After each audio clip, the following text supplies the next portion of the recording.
యెషయా గ్రంథము 65వ అధ్యాయము 1వ వచనము. నా యొద్ద విచారణ చేయని వారిని నా దర్శనమునకు రానిచ్చితిని, నన్ను వెదకని వారికి నేను దొరికితిని. నేనున్నాను, ఇదిగో నేనున్నాను అని నా పేరు పెట్టబడని జనముతో చెప్పుచున్నాను. 2వ వచనం. తమ ఆలోచనలను అనుసరించి చెడు మార్గమున నడుచుకొనుచు లోబడనొల్లని ప్రజల వైపు దినమంతయు నా చేతులు చాపుచున్నాను. 3వ వచనం. వారు తోటలలో బల్యర్పణమును అర్పించుచు ఇటికెల మీద ధూపము వేయుదురు. నా భయము లేక నాకు నిత్యము కోపము కలుగ చేయుచున్నారు. 4వ వచనం. వారు సమాధులలో కూర్చుండుచు రహస్య స్థలములలో ప్రవేశించుచు పంది మాంసము తినుచుందురు. అసహ్య పాకములు వారి పాత్రలలో ఉన్నవి. 5వ వచనం. వారు మా దాపునకు రావద్దు, ఎడముగా ఉండుము, నీకంటే మేము పరిశుద్ధులమని చెప్పుదురు. వీరు నా నాసికారంధ్రములకు పొగవలెను, దినమంతయు మండుచుండు అగ్నివలెను ఉన్నారు. 6వ వచనం. యెహోవా ఇలాగు సెలవిచ్చుచున్నాడు, నా ఎదుట గ్రంథములో అది వ్రాయబడి ఉన్నది. ప్రతీకారము చేయక నేను మౌనముగా నుండను. నిశ్చయముగా వారనుభవించున్నట్లు నేను వారికి ప్రతీకారము చేసెదను. 7వ వచనం. నిశ్చయముగా మీ దోషములను బట్టియు మీ పితరుల దోషములను బట్టియు, అనగా పర్వతముల మీద ఈ జనులు ధూపము వేసిన దానిని బట్టియు, కొండల మీద నన్ను దూషించిన దానిని బట్టియు, మొట్టమొదట వారి ఒడిలోనే వారికి ప్రతీకారము కొలిచిపోయుదును. 8వ వచనం. యెహోవా ఇలాగు సెలవిచ్చుచున్నాడు, ద్రాక్ష గెలలో క్రొత్త రసము కనబడునప్పుడు జనులు అది దీవెనకరమైనది, దాన్ని కొట్టివేయకుము అని చెప్పుదురు కదా. నా సేవకులనందరినీ నేను నశింపచేయకుండునట్లు వారిని బట్టి నేనాలాగే చేసేదను. 9వ వచనం. యాకోబు నుండి సంతానమును, యూదా నుండి నా పర్వతములను స్వాధీనపరచుకొను వారిని పుట్టించెదను. నేను ఏర్పరచుకొనిన వారు దాన్ని స్వతంత్రించుకొందురు. నా సేవకులు అక్కడ నివసించెదరు. 10వ వచనం. నన్ను గూర్చి విచారణ చేసిన నా ప్రజల నిమిత్తము షారోను గొర్రెల మేతభూమి యగును, ఆకోరులోయ పశువులు పరుండు స్థలముగా ఉండును. 11వ వచనం.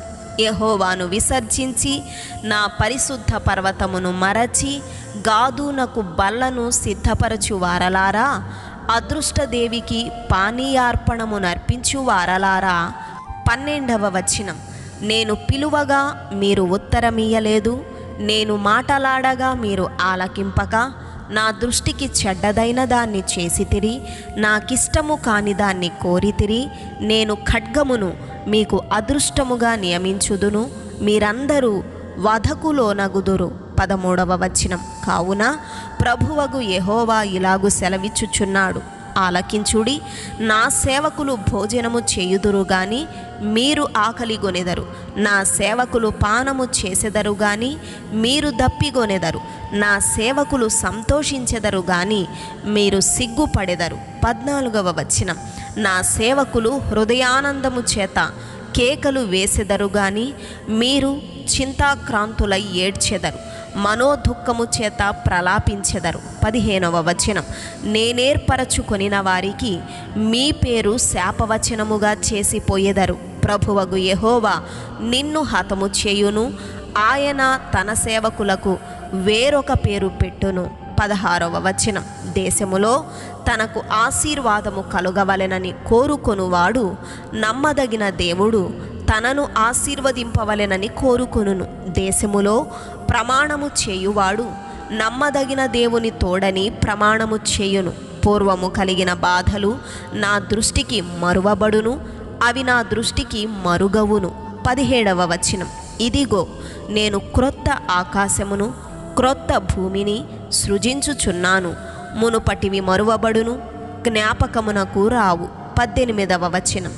నేను సృజించుచున్న దాన్ని గూర్చి మీరు ఎల్లప్పుడూ హర్షించి ఆనందించుడి. నిశ్చయముగా నేను యెరూషలేమును ఆనందకరమైన స్థలముగాను ఆమె ప్రజలను హర్షించు వారినిగాను సృజించుచున్నాను.